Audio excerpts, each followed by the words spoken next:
નમસ્કાર।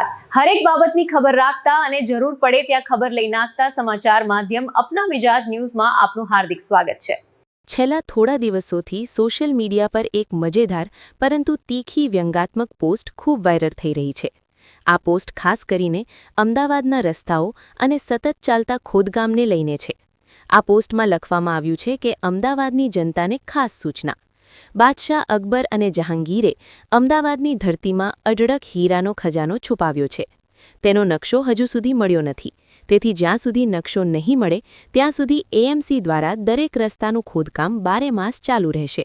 તેથી રસ્તાના ખાડાની ફરિયાદ કોઈએ કરવી નહીં। એએમસીની કામગીરીને સહકાર આપશો, ખોદકામ શાખા।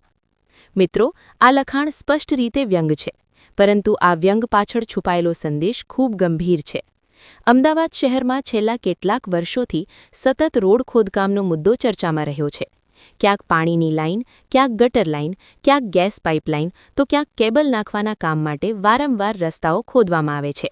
પરિણામે એક જ રસ્તો થોડા મહિનામાં અનેક વખત ખોદવામાં આવે છે, નવો બનાવેલો રોડ પણ થોડા સમયમાં ફરી તોડી નાખવામાં આવે છે, અને સૌથી વધુ મુશ્કેલી પડે છે સામાન્ય નાગરિકોને। વાહન ચાલકોને ટ્રાફિકનો સામનો કરવો પડે છે, પદયાત્રીઓ માટે રસ્તા પર ચાલવું મુશ્કેલ બની જાય છે, અને વરસાદ પડે ત્યારે આ ખાડાઓ અકસ્માતનું કારણ પણ બની શકે છે। સોશિયલ મીડિયા પર લોકો હવે આ પરિસ્થિતિને લઈને મજાક અને વ્યંગ દ્વારા પોતાની નારાજગી વ્યક્ત કરી રહ્યા છે। ખજાનો શોધવા માટે ખોદકામ જેવી પોસ્ટો એ જ અસંતોષની ઝલક છે।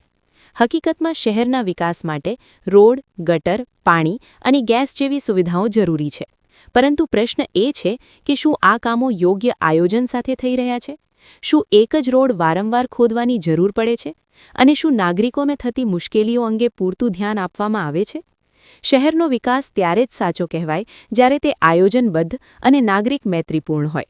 હાલ સોશિયલ મીડિયામાં વાયરલ થઈ રહેલી આ પોસ્ટ ભલે મજાક લાગે, પરંતુ તે શહેરના રસ્તાઓ અને ખોદકામની સમસ્યાને લઈને લોકોની વેદના અને ગુસ્સાને વ્યક્ત કરે છે। તો મિત્રો, આ મુદ્દે તમારો શું અભિપ્રાય છે? શું ખરેખર શહેરમાં રોડ ખોદકામ માટે વધુ સારા આયોજનની જરૂર છે? તમારો મત જરૂર કોમેન્ટમાં જણાવશો। આવી જ રસપ્રદ અને મહત્વપૂર્ણ માહિતી માટે જોડાયેલા રહો અપના મિજાજ ન્યૂઝ સાથે। ધન્યવાદ।